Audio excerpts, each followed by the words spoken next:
With everyone grinding their weekly Riven's wishes, I figured this would be the perfect opportunity to drop my Stasis Titan build for the season. If you didn't know, I've already done my updated versions of both the Warlock and Hunter Stasis builds, and obviously with the artifact mainly being focused around Solar, we do have those Strand and Stasis bonuses, and with this Titan build, you can really take advantage of it. So let's not waste any time and dive right into it. So the exotic that's going to be the main focus of this build is the Cadmus Ridge Lancecap. So it's perk Lancer's Vigil.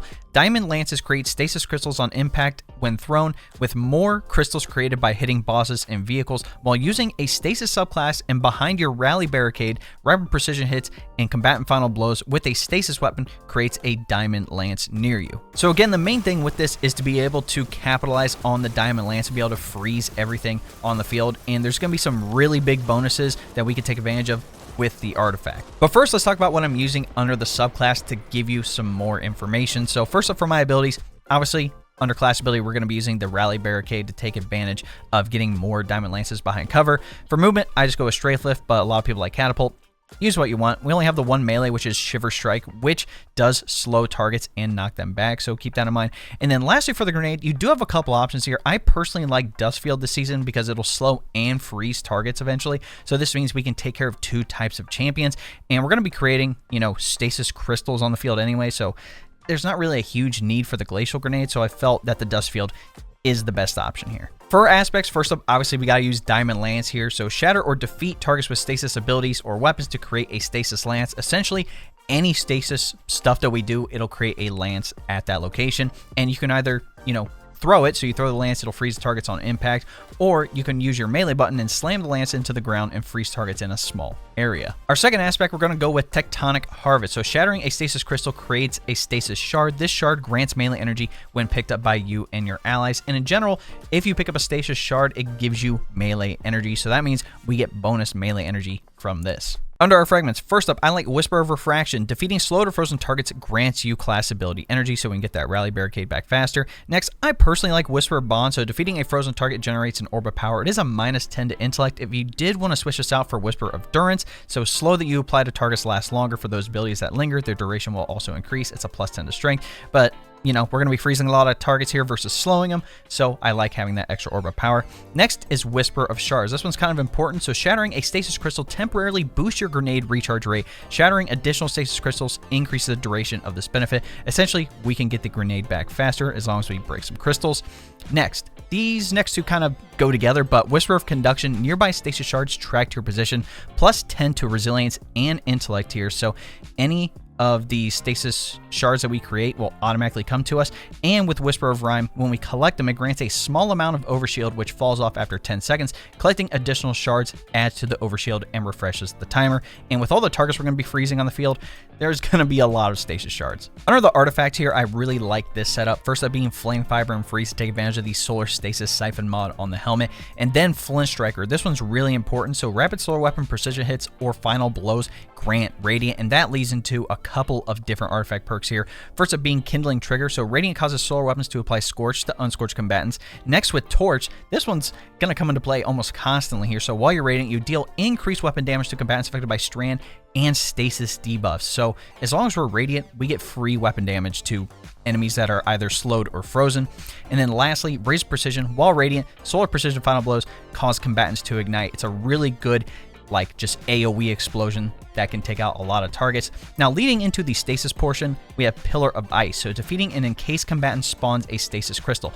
So anytime we freeze a target and kill them, that's another stasis crystal that we create on top of them. And then with Hail the Storm, we have two things. So shattering encased targets and stasis crystals deals increased damage, and shattering stasis crystals releases shards of ice that damage and slow targets. So not only are we basically creating more crystals, we're also proccing slow every time we break a crystal. And lastly, I usually always put on From Whence You Came for that increased ability damage to take in and scorn combatants, and then Wished into Being. So when my super is nearly fully charged, ability final blows spawn orbs of power, but you can use whichever ones you want. If you want to use Overload Rockets for something, specific, put on Solo Operative and switch out Raise Precision or Hail the Storm, you totally can, but I really like this setup in general. Now, let's go over armor mods. The main one here is going to be Thermodynamic Siphon, so those rapid solar and stasis weapon final blows will create orbs of power. So basically, I want orbs of power, and weapons are going to be one of the ways we can do that, obviously. And then for your next ones, you know, Dynamo Solid, again, reduces super cooldown when using your class ability in your targets. We are going to be taking advantage of the Rally Barricade, so you totally could. I just put on Powerful Friends if I'm going to be playing with my teammates, or I can switch these out and just put on Heavy Ammo Finder, Heavy Ammo Scout, and do that. But the main one here is that Dual Siphon mod. On the gauntlets, I personally like having Momentum Transfer with Impact Induction and Bolstering Detonation. So when I do damage with my grenade for Momentum Transfer and Bolstering Detonation, I get a cooldown to my class ability and my melee. And with Impact Induction, when I cause damage with my melee, I get a reduction in my cooldown to my grenade. So essentially, as long as I use my abilities, I'll be able to get them back. On the chest piece, you can rock whatever combination of reserve and resistance mods that you like. I personally like Harmonic for the Stasis weapon reserves, and then Solar as well, specifically for my heavy weapon. And then I just put on a resistance mod. Again, you can switch these out if you'd like. On my boots, I am using Recuperation, so replenishes health each time you pick up an Orb of Power. But if you did want to switch this one out, I would put on Innervation to get that grenade back faster. And then I have double Solar Weapon Surge, so your solar weapons gain a small bonus to damage while you have any armor charge. Your armor charge now decays over time. You gain armor charges by collecting Orbs of Power. With this build, we can have free armor charges with any of these blue mods.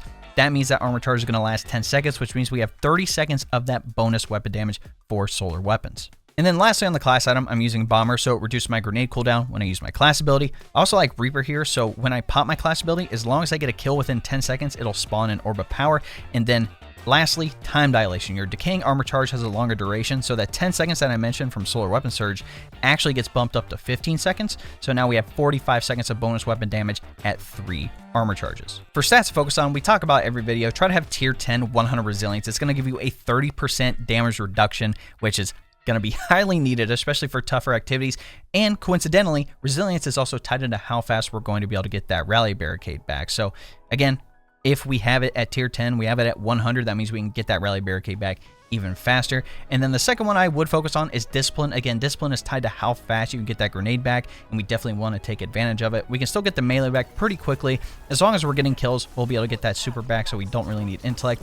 Don't really need recovery with recuperation, and also Whisper of Rhyme on the subclass portion, and you really don't need mobility in PvE. Now for your weapon options, in the primary slot, I like a special weapon. Specifically, Conditional is really good with this build because, again, you can freeze the targets with the first shot and cause an ignition with the second shot, which means you can take advantage of all the perks under here. So if you get that ignition shot off and there's multiple targets around, you become Radiant. So if you get the multi-kill, and if you freeze the target and kill them, that's when Pillar of Ice kicks in, and you can also proc Hail the Storm. So this one weapon can take advantage of a lot of the artifact perks and stuff under the subclass as well. But if you don't have Conditional, again, a fusion rifle with Chill Clip would do pretty well. There's also the craftable Trace rifle this season that could potentially be good, but essentially you want a weapon that can proc a stasis debuff. For your energy weapons, I personally like primary weapons, so something like the Epitral Integration. It's a hand cannon. We do have Unstop hand cannon this season. It comes with Incandescent. You have something like Abyss Defiant. Again, we have Overload Auto Rifle. This comes with Incandescent as well. Callous Mini Tool, obviously a certified hood classic in regards to primaries.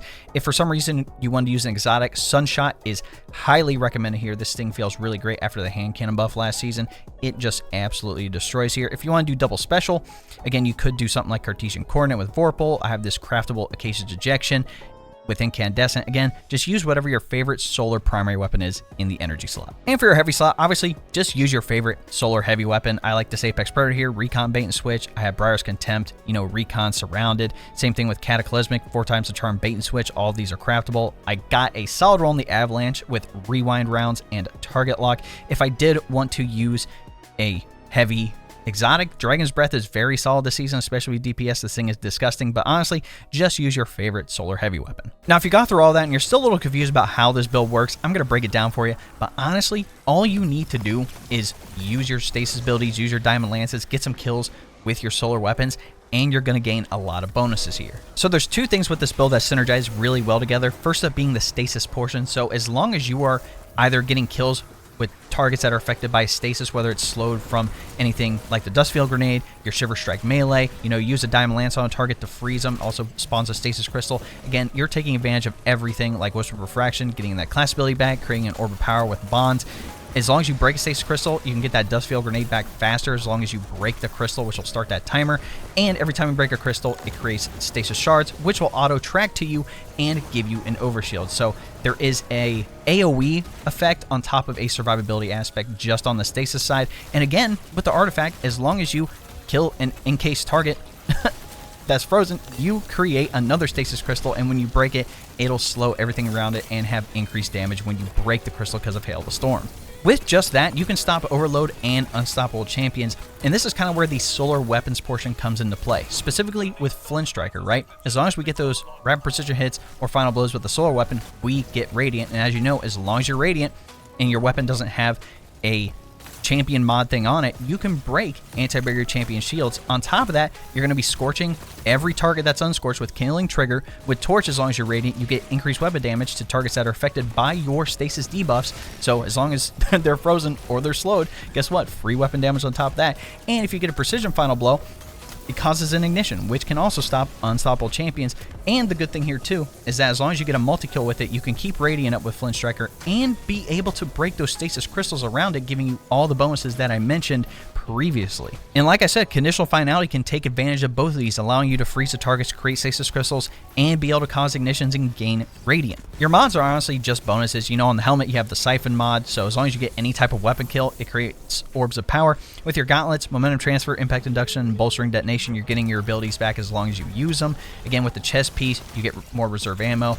With the legs specifically, as long as you're collecting those Orbs of Power, you get 15 seconds per armor charge and double solar weapon surge, so your solar weapons do increase damage. So if there's a DPS phase, your heavy weapons are pretty much all the way set up there. Plus, even though you can run around and be able to pick up your diamond lances and throw them, if you need to, you can always pop your rally barricade, shoot behind it, either get kills or rapid, final blows from your weapon, and it'll create another diamond lance at your feet that you can use. I know a lot of people are turned off by the helmet, whether they don't like stasis or they don't want to use the diamond lance or whatever, which I will agree, a lot of the light subclasses and also the strand subclass is just super good. Banner of War is, you just can't compete with Banner of War, and I have a feeling it's going to get nerfed in the future. We do need bonuses for the stasis subclass, but honestly, if you wanted to switch it up and you want to use something that's off meta and can still handle high-end activities, this build is pretty freaking good. But that, ladies and gentlemen, is my updated Season of the Wish Cadmus Ridge Lancecap Stasis Titan build.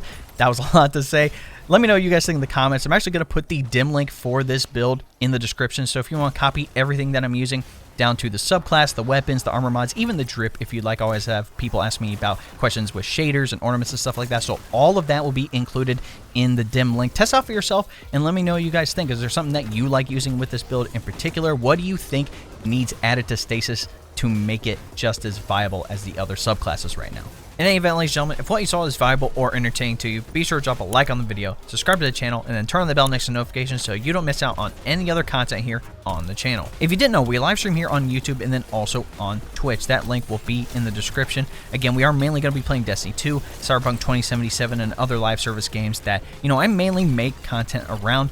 But if you want to join in on any Destiny 2 activities, again, hop in the chat, say something, we'll figure something out. And if you want to be proactive, join my Discord. Again, that link will be in the description. People are looking to play Destiny 2 together. We're trying to build it up as a little bit of an LFG server, but we're also talking about other games in there as well, on top of pizza tech, anime, and more. Lastly, if you want to support the channel even more so I can continue making this content for you guys, you can look into becoming a member. Now, if you don't know what a membership is, it's essentially like a Twitch subscription, but it's for YouTube. And hilariously enough, my tier 1 on YouTube is actually cheaper than what Twitch is, hilariously enough. But the main benefit with being a YouTube member is that you get early access to every single one of my videos here on the channel, on top of other benefits. So if you would like more information, all you have to do is press the join button next subscribe, and that'll give you a rundown with all the details you need. All right, ladies and gentlemen, it's been your boy.